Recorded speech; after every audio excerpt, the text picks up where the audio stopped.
Hello everyone. Today I was really interested in taking us into the research process. And so in today's video, we are sharing a day in the life of a PhD student doing research in a museum. And hopefully this video will help you understand more about humanities PhD's methods and how methods like archival analysis and visual analysis work.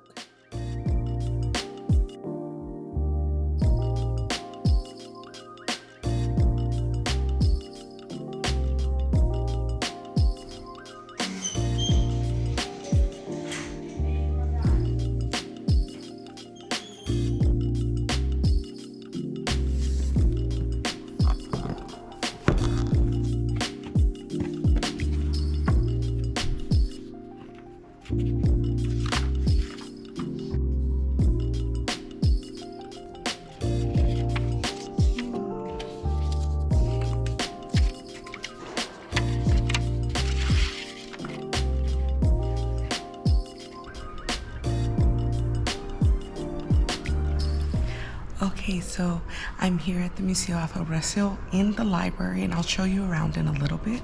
But right now I'm going through the institutional archives to learn more about the construction, the reason that the museum came to be, and what people were saying, or really what the government was saying and what the curator was saying when they proposed this museum to exist.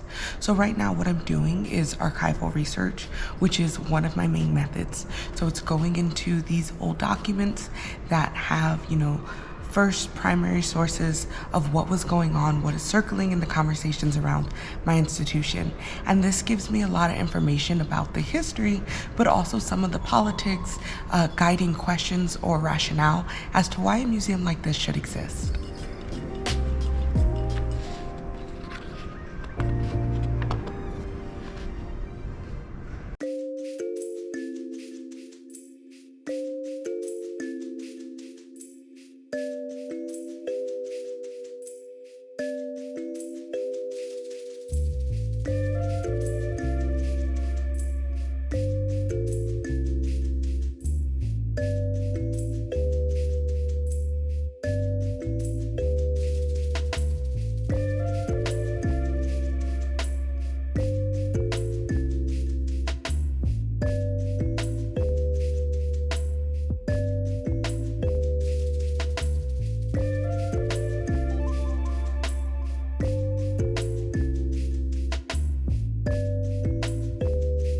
So this museum is named after Carolina Maria de Jesus, who is an activist, a writer, and also obviously a Black woman who is from the favela.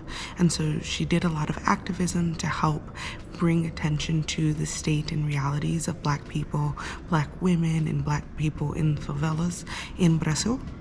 And so there's a lot of artwork and books that are not just what she written, but books that were translated across the world. And the way that systemic oppression works is that for a really long time, her work was really repressed in Brazil. So a lot of people knew about her outside of her country, more so than people inside Brazil.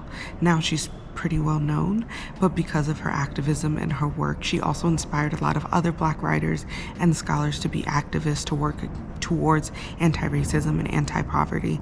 And so this museum really does illuminate that history. And also all the books that you'll see in kind of the collections area are books written by Afro-descendants, African, Afro-Brazilians, and focus on Afro-Brazilian art or African art, artists, and then also literature and histories. So it's a really beautiful museum, and it's really cool to have so much space and so much, materials about Afro-diasporic peoples and their work and their artistry and their activism. It's really inspiring to be in here.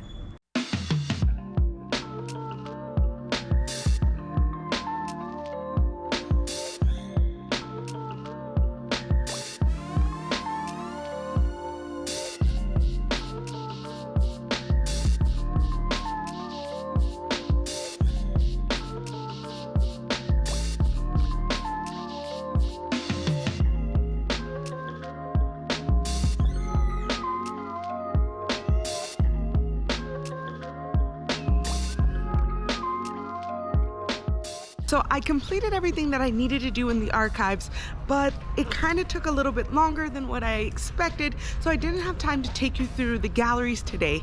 But don't worry, I'm going to do that super soon. But this was a good example of what archival methods or what archival research looks like. It really is just sitting with a bunch of information, reading, taking notes, taking pictures, and then looking at it later to see how it relates to your research question or what you need to know more fully in regards to your analysis for your research. Good morning, everyone. We are back. It is day 2 and we're about to head back into the museum to explore my second form of method to do research in museums. Now, this method is called visual analysis. Now, most of us may be most familiar with visual analysis if we're art historians, but more times than not, when we are analyzing an object as art historians, it's usually one thing at a time, one material, one art object. Today, we're going to look at how can we visually analyze a museum, a building, and exhibition spaces. So let's go ahead in.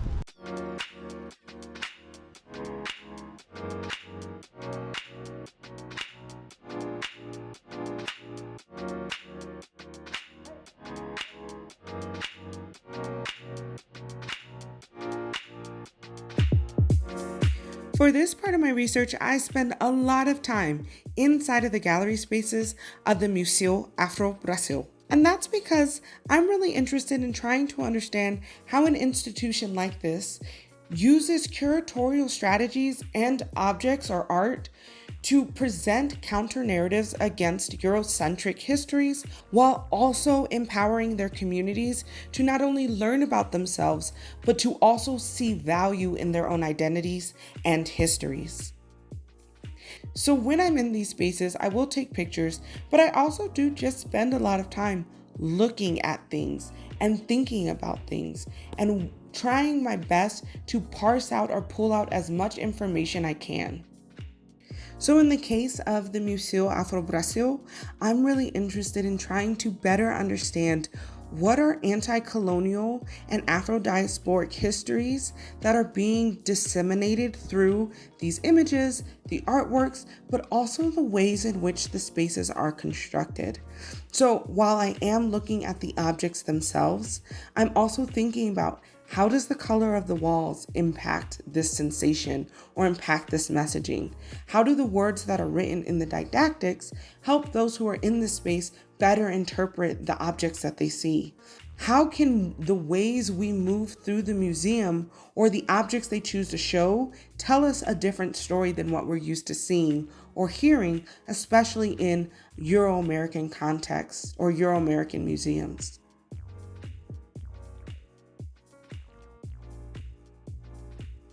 For me, since I am trained as an art historian, it is almost natural to include visual analysis into my dissertation. But I also think visual analysis can be important to anybody who is interested in better understanding how are the things we see or visual parts of our culture impacting who we are, how we see ourselves, or how we see the world around us.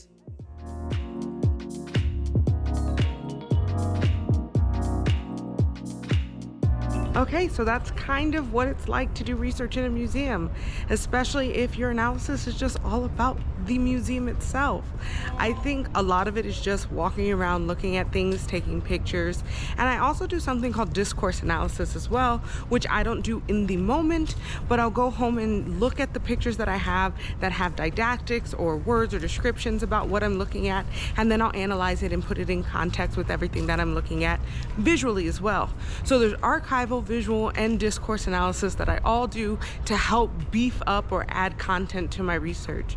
I really hope that this was helpful in the sense of knowing and seeing what it's like to do research and what are some of the details of it, so you can start to conceptualize if museum studies or if looking at museums as an analytic is useful to you. If you found this video interesting or useful, hit a thumbs up. And as always, your support helps a small YouTuber like me continue to grow. So I want to thank you so much for watching, and I hope that you head to my vlog playlist next.